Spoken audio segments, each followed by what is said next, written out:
तो आज हम ऐसे कंपनी के शेयर के बारे में इंफॉर्मेशन देखने वाले हैं जिसके शेयर हमें राकेश झुनझुनवाला लगभग 1 करोड़ से भी ज़्यादा के बेचते हुए देखने को मिल रहे हैं और उसके बाद हमें आज के दिन इस कंपनी के शेयर में गिरावट होते हुए देखने को मिल रही है। तो इसके बारे में फुल इन्फॉर्मेशन हम इस वीडियो में देखेंगे, लेकिन उससे पहले अगर आपने पहली बार इस चैनल को विजिट किया है तो इस चैनल को सब्सक्राइब कीजिए, साथ ही में बेल आइकन प्रेस करके ऑल सेक्शन पर क्लिक करें ताकि आपको शेयर मार्केट की अपडेट जानकारी मिल सके। तो आज हम ऐसे शेयर के बारे में इंफॉर्मेशन देखने वाले हैं जिसमें राकेश झुनझुनवाला की जो शेयर होल्डिंग परसेंटेज है वो हमें 1% से भी ज़्यादा की होते हुए देखने को मिली थी, लेकिन जो Q4 है जनवरी से लेकर मार्च में, तो उसमें हमें वो राकेश झुनझुनवाला इस कंपनी में जो अपनी शेयर होल्डिंग है उसमें से करोड़ों शेयर यहाँ पर बेचते हुए देखने को मिले और उसके बाद हमें आज के दिन इस कंपनी के शेयर में लगभग 1% से भी ज़्यादा की गिरावट देखने को मिली है।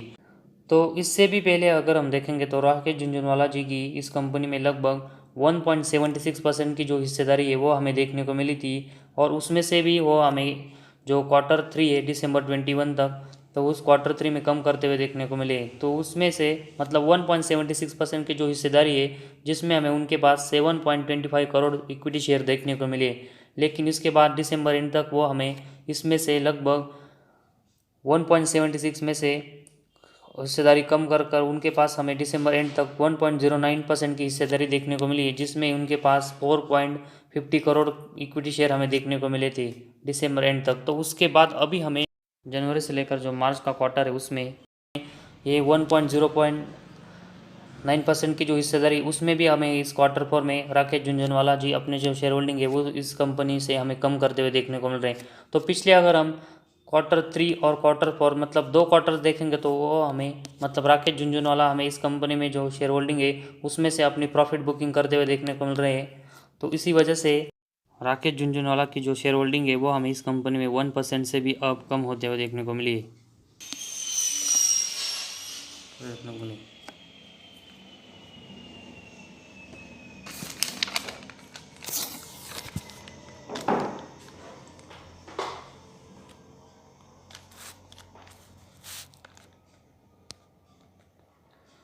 तो अभी हम देखेंगे तो जो राकेश झुनझुनवाला हमें 1% से भी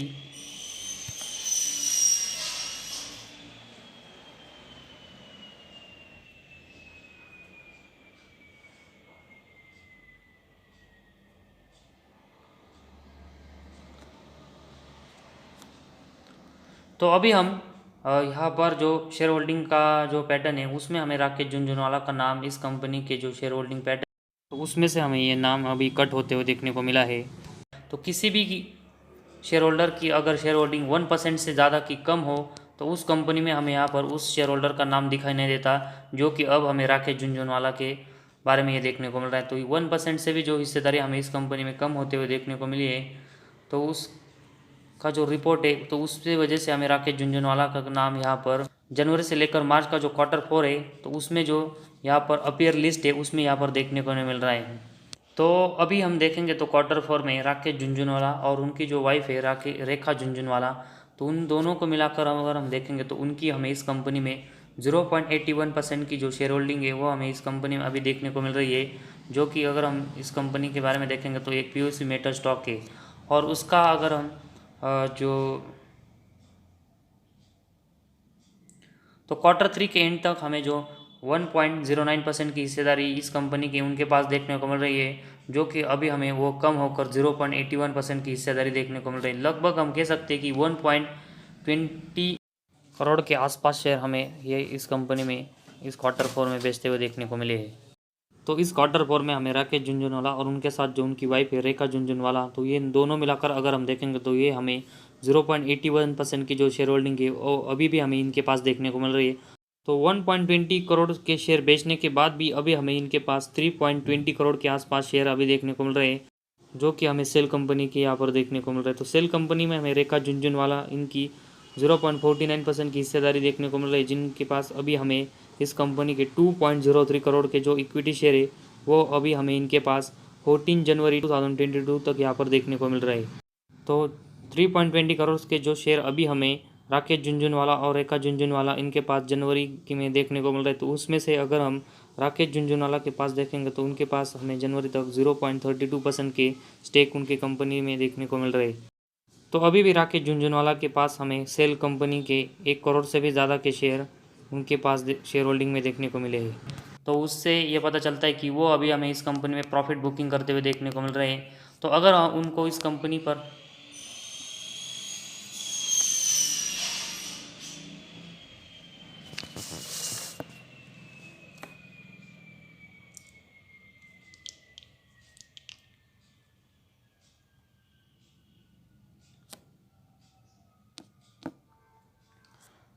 तो अभी ये दोनों हमें इस कंपनी में अभी प्रॉफिट बुकिंग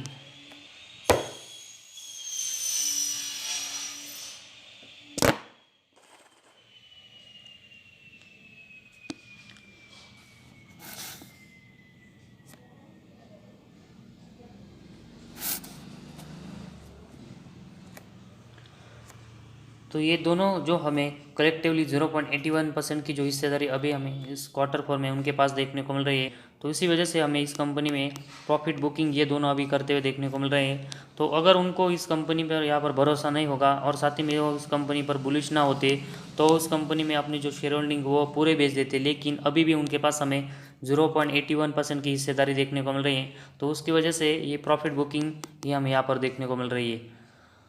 तो एक समय होता है उस पर हमें किसी भी कंपनी में जो अपनी शेयर होल्डिंग है उसमें से प्रॉफिट बुकिंग करनी पड़ती है, तभी हमें उस कंपनी में एक अच्छा फ़ायदा होता है, ताकि हमारी जो इन्वेस्टमेंट है उसमें से हमें सही समय पर प्रॉफिट हो। तो इसीलिए यहाँ पर प्रॉफिट बुकिंग करना भी किसी भी कंपनी में सही होता है। तो वो हमें यहाँ पर इस चीज़ से यहाँ पर सीखने को मिल रहा है। तो सेल इस कंपनी के बारे में देखेंगे तो ये एक गवर्नमेंट सेक्टर से जुड़ा स्टॉक है। तो इस कंपनी की जो यहाँ पर ग्रोथ है वो हमें यहाँ पर बहुत ही धीरे धीरे होते हुए देखने को मिलती है। तो इसीलिए लॉन्ग टर्म में इस कंपनी को होल्ड करने से ही हमें इस कंपनी में फ़ायदा होगा, जिस तरह हमें राकेश झुनझुनवाला और रेखा झुनझुनवाला इनको अभी होते हुए देखने को मिला है। तो इसी वजह से लॉन्ग टर्म में अगर कंपनी को शेयर को कोई होल्ड करता है तो उनको अच्छा फ़ायदा इस कंपनी में होगा, और उनको जो प्रॉफिट बुकिंग है वो भी सही समय पर करनी पड़ेगी, तभी हमें इस कंपनी में उनको फ़ायदा होते हुए देखने को मिला है। ये एक इम्पॉर्टेंट चीज़ हमें यहाँ पर देखने को मिल रही है। तो आज हमारे इस वीडियो में बस इतना ही। अगर आपको हमारा वीडियो पसंद आया तो इस चैनल को ज़रूर सब्सक्राइब कीजिए।